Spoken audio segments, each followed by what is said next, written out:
Story 1. The Night Woods.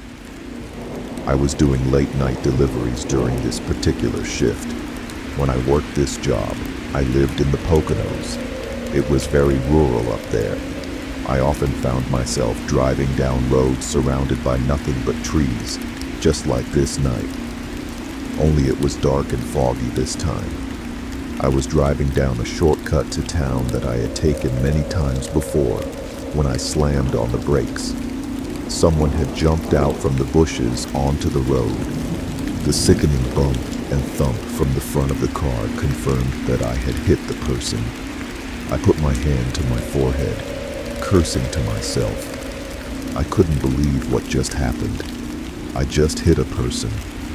I got out of my car and checked to see if they were all right. It was a man wearing a black hoodie with the hood up. He lay motionless by my car tire. I had no idea what to do. I was panicking. Why the hell was this guy in the middle of nowhere? Why did he jump in front of my car? And then things got weirder.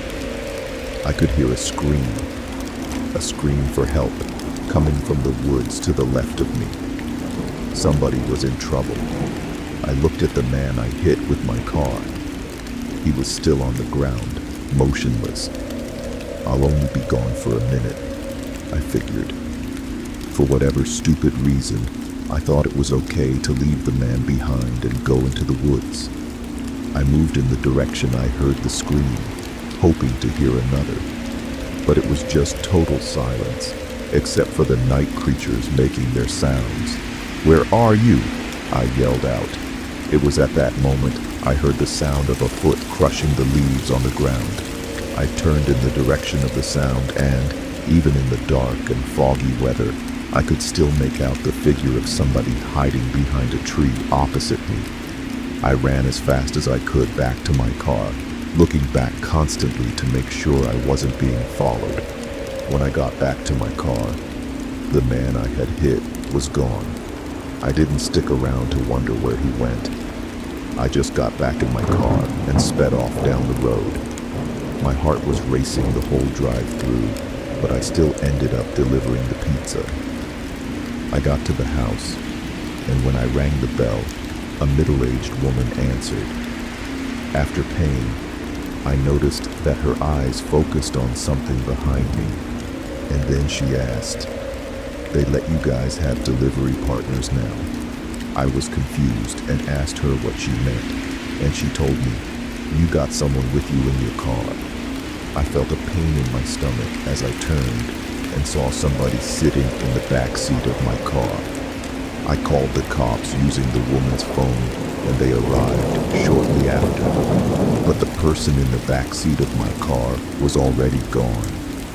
The scariest thing about this whole story, the police found a blood-stained knife on the floor of my car where the man was hiding.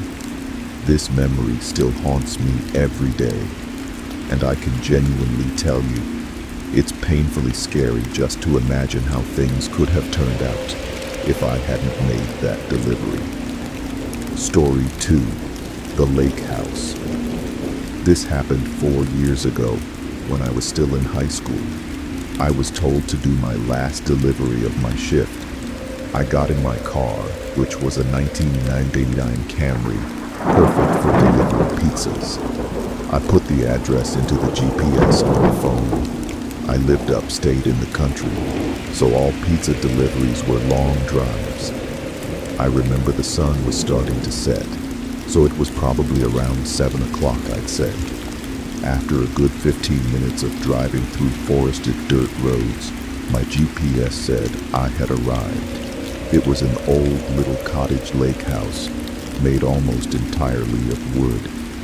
It was sitting all by itself, in the middle of absolutely nothing but forests.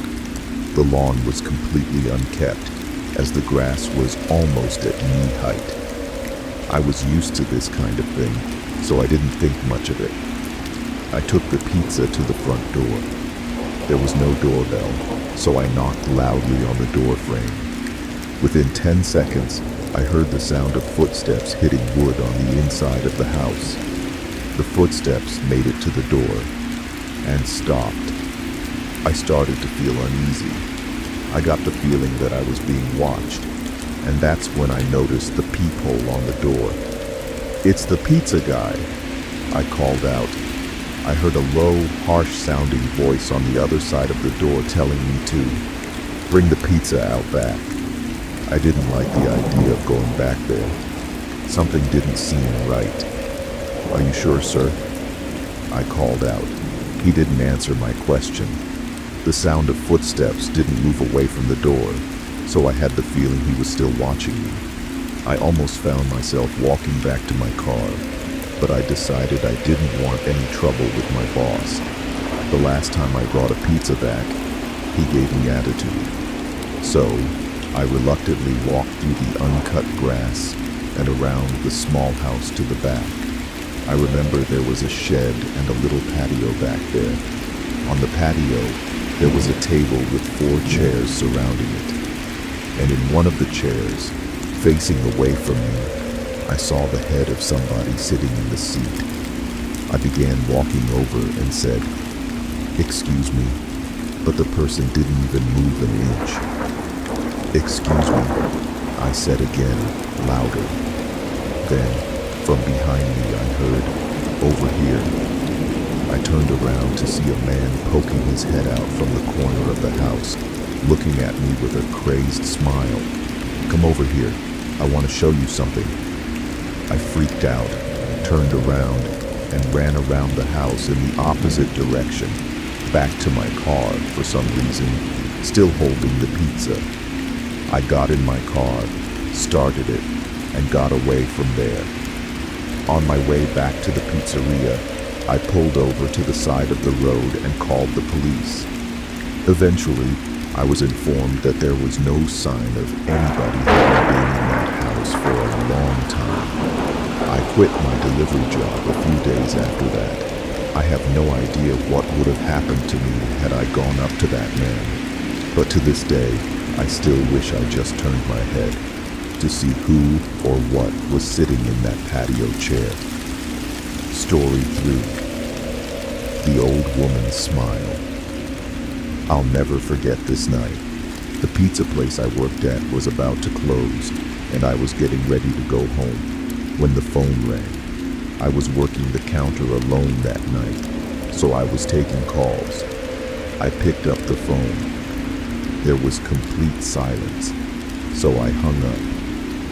About a minute later, the phone rings again, so I pick up again.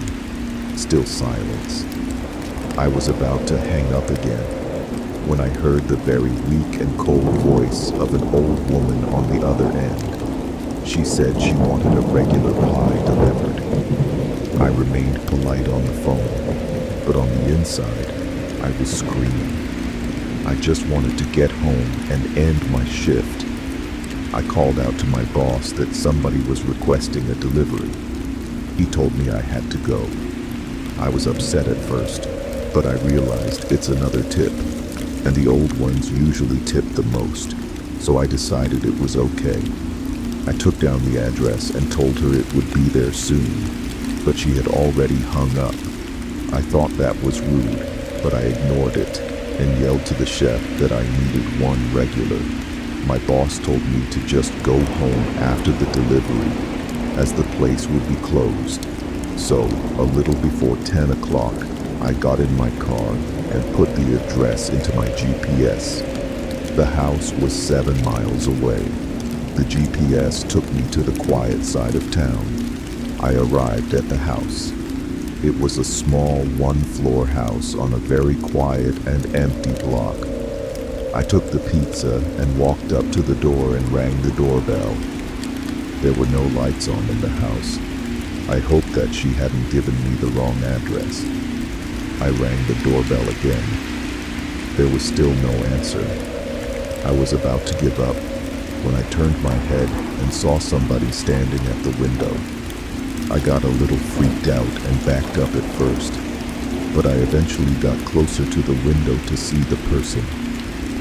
It was an old woman, probably in her late 70s. She was just staring at me with a blank expression. I yelled to her through the glass that I had her pizza. She didn't react to what I said, so I screamed it louder. A big smile ran across her face. Not a pleasant, genuine smile. It was a smile that sent chills down my spine. I still remember that exact face she made through the window. I decided that I was freaked out enough and got back to my car, setting the pizza in the passenger seat. I had to text my boss about this. I shot him a quick text and started my car, ready to get the hell away. I looked to my right to get one more look, and saw the woman standing right outside my passenger side window, giving me the same stare she had given me before. I put my car in drive and flew down the street, not looking back. My boss never made me do a late night delivery again.